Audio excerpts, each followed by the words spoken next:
Good morning, everyone. It's Tess, and today is going to be tip 186.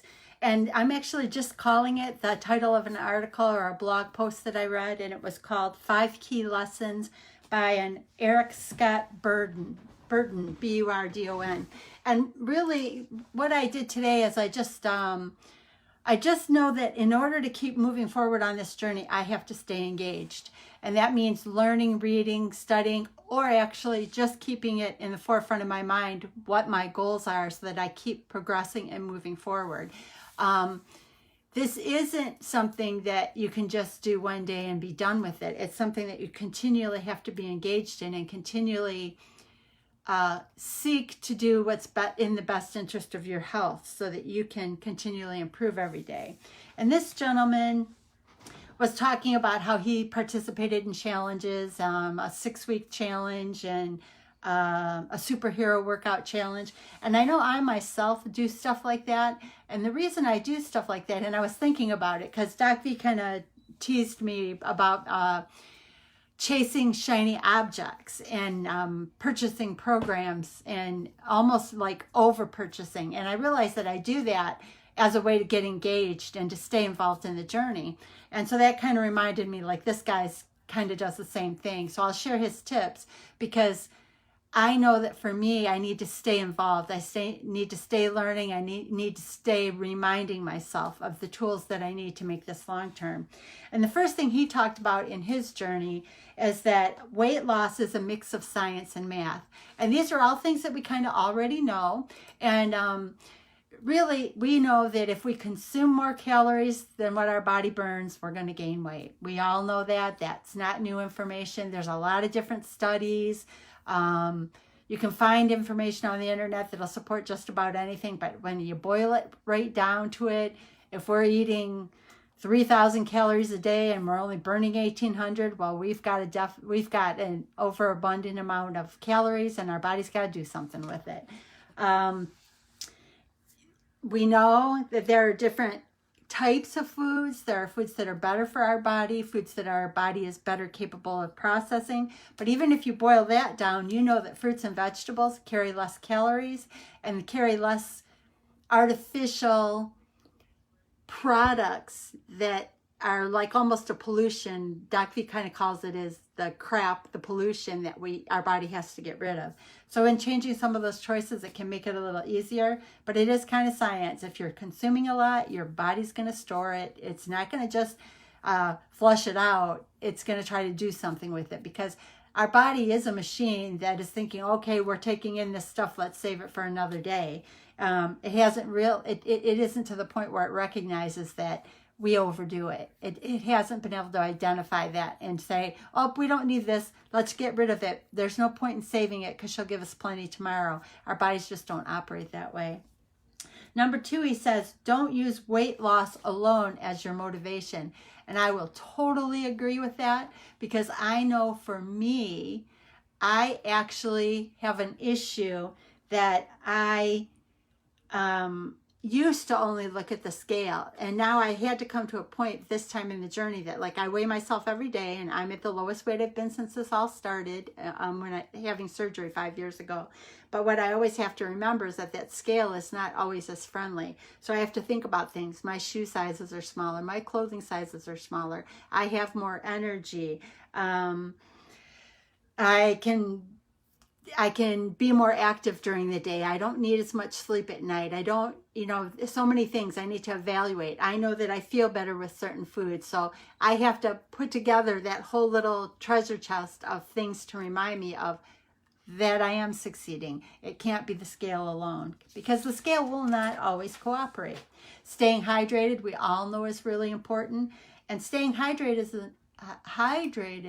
is important because staying hydrated will actually allow your body to have more energy. It'll allow you to stay fuller. It'll allow your body not to trigger you to think you're hungry because you're not giving yourself the water. So there's a lot of science behind why the body needs water. And it's actually, I'm going to say it could be the math part of it too, because if you keep your body with enough water, you're not going to be able to fill your stomach with foods. So the next item that this guy talked about is what you eat matters.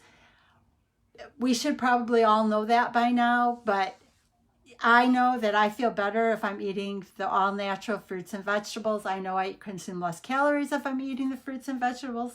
I know that milk doesn't make me feel so good anymore. Good morning, Joan. So we know all these things, but maybe this daily reminder and looking at blogs and how people have succeeded will finally sink into to the thick skull that these are just what you have to do to succeed.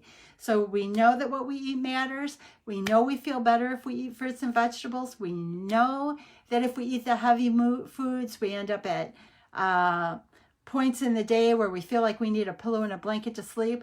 And we know that if we don't eat properly, our body's craving something more by 3 p.m. So we can learn these things and we can take the time to see what makes our body feel good, because even myself, something that makes me feel good may be different than what makes you feel good. And a lot of that might have to do with maybe deficiencies.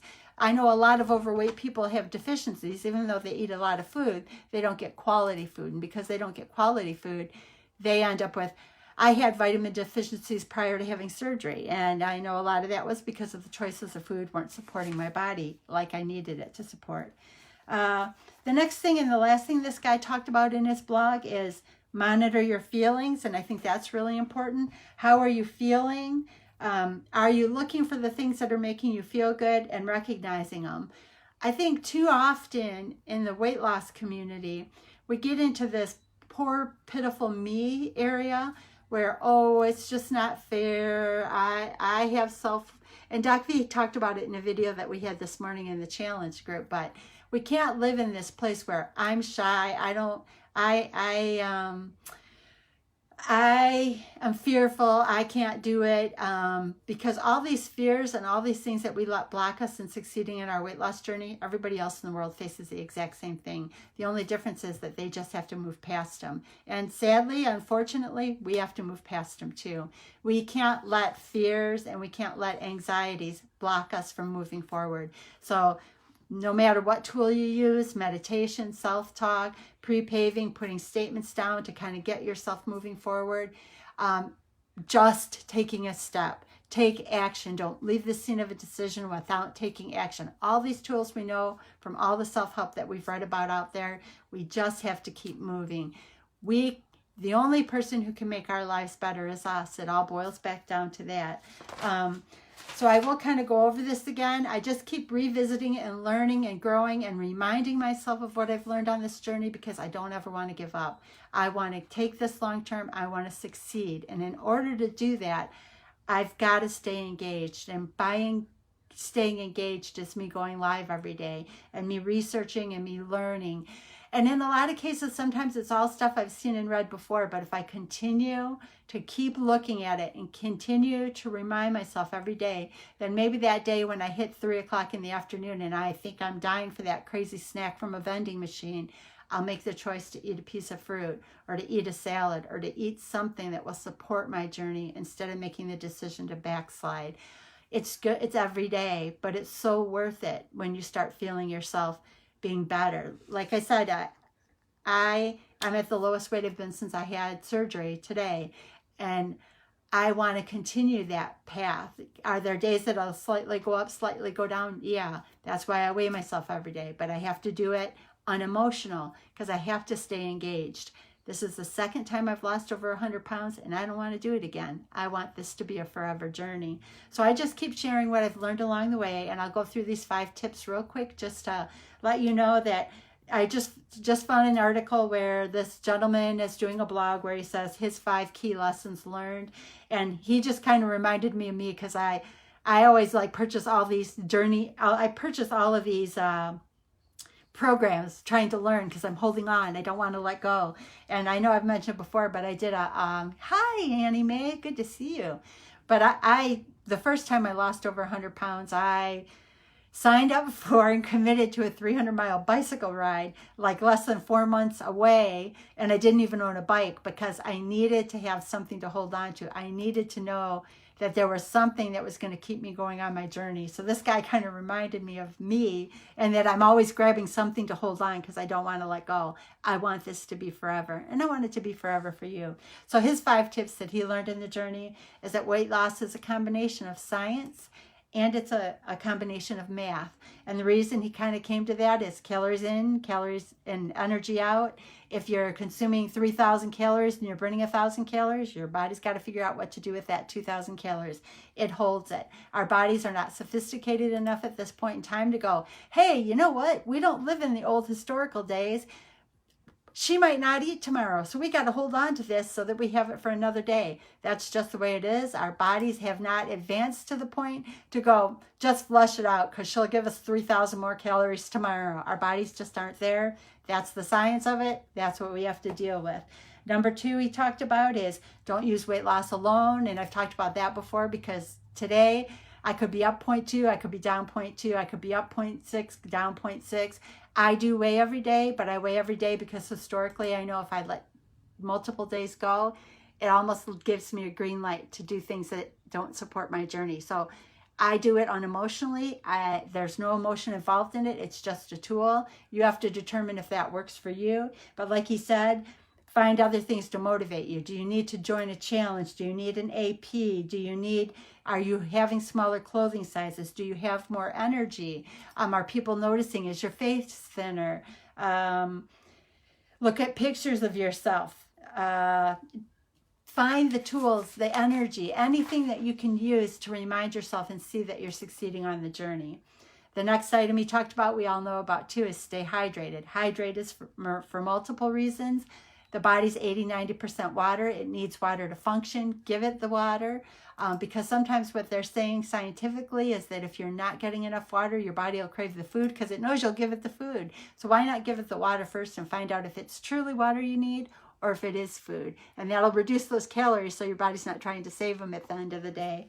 It does say that water will not only push the waste products out so that they don't stay bound up in you, and that is the ones that it's ready to release because it won't release them all. It also improves all body functions. It lets you sleep better and it will allow you more energy. Plus it'll help you to not grab food when all it's really craving is liquid. His next item was what you eat matters. And we all kind of know this too. If you eat fruits and vegetables, they're lower in calories and you can fill up faster and you just feel better. I know I feel better. If you put the chemical poop storms, as Doc V says, into your body, it gets all confused. You don't feel good. It's got to figure out how to process it. It's just not as easy on the body. You know how you feel.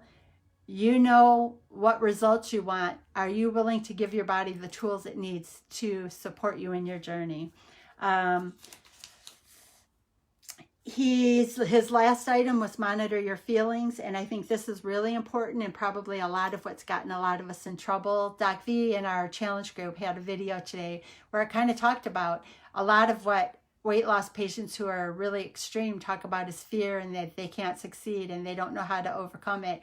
And he more or less basically pointed out there's not a person in the world that doesn't struggle from the same things that weight loss patients hold on to in not allowing themselves to lose weight. The difference between them and us is they just keep taking the steps. They just keep pushing forward. If you want to overcome this, then you just have to engage in it every day and keep making progress. It's not going to be from 0 to 100. It's going to be step 1, step 2, step 3, step 4. But you have to know, and maybe it'll give you comfort, that everybody struggles. Everybody has fears. Everybody has to overcome those things. And it was a great video Doc V had on it today that he added to his YouTube channel. Everybody faces these issues. Everybody. They just take steps to overcome them. So you're worth it. I'm worth it. We're all worth it. There are no shortcuts. We have to do the work. Let's just do the work so that as we come into the next year and the next 2 years, we're in better places than ever and living the life of experiences and change that we all desire, or we wouldn't be on this journey. I appreciate you guys all so much. Have a beautiful day. And remember, everybody faces challenges. They take the steps to overcome them. And you can do it. Together, we'll all do it. Thank you.